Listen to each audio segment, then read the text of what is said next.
It's about 6:30 when I get home from work. These 12-hour shifts are an absolute killer, especially at the moment with so many people on holiday.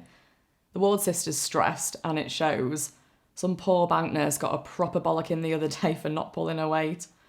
She can be pretty scary though. She makes you frightened to get a cup of tea sometimes. Chris left a note on the fridge. Hiya gorgeous, off out in town with Stu and the lads. Don't wait up. Great. Looks like it's just me and the Game of Thrones box set then. So I go into the kitchen, make myself a sandwich. I haven't eaten properly all day. And I hear the news come on. And I just can't stand that news reporter's voice. He just makes my skin crawl. So I go back into the sitting room to switch the TV off, and then the local headlines come on.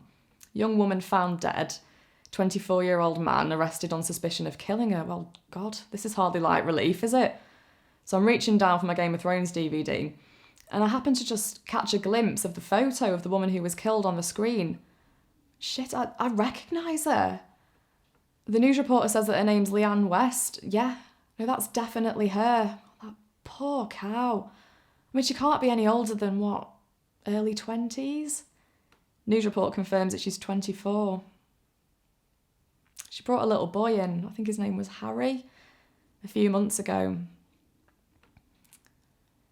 She seemed really nice, concerned about her boy. She doted on him and was obviously very worried about him. There'd been some sort of incident and there was suspicious bruising on his body. So A&E had sent him over to us for a paediatric consultation. And I must have chatted to them for about 10 minutes maybe while the doctor arrived.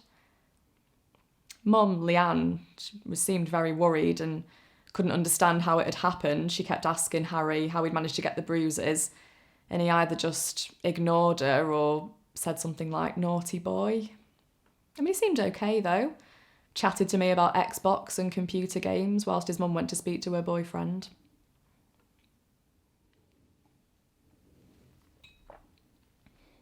I did think it was a bit weird that Leanne's boyfriend, I can't remember what his name was, he didn't really come into the ward at all.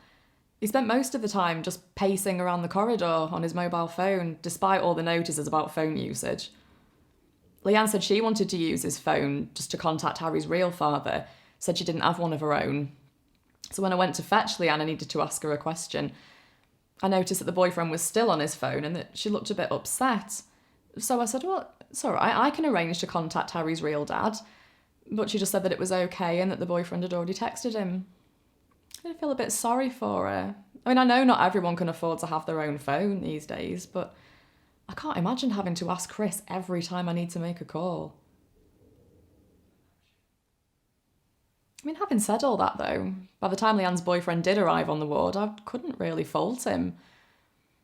He went to get Leanne a cup of coffee, cracked a couple of jokes with me and a few of the other staff nurses. Seemed genuinely concerned about Harry. At one point he put his arm around Leanne and just said, oh, don't worry babe, he'll be okay. But there was something about the way that Leanne reacted to him. I couldn't quite put my finger on it, but it just didn't feel right. She seemed a bit tense. I think it was her body language. And she didn't really look at him either. Reminded me of the way I might react if I was upset with Chris or something. I don't know, just call it a gut feeling, I suppose. I mean, it's like the ward sister says quite often when she's filling out paperwork. There's no box you can tick for gut feeling, is there? I mean, I suppose she was just worried about Harry, that's all. By the time the police arrived, the boyfriend had left, and so had I. Another 12-hour shift finished. The hospital had phoned the council emergency duty team. It's protocol. Because the doctor had flagged up that he was suspicious that the bruises on Harry weren't accidental. So somebody from the EDT went for a meeting with the police, and a couple of officers came to the hospital to speak to Leanne and to Harry's real father, who'd arrived as soon as he got the text. Yeah, it was a pretty big deal, actually. Social services got involved, and the boy's little sister had to undergo an examination as well. I mean, it's sad, but unfortunately situations like this, they're not uncommon in my day-to-day work, really.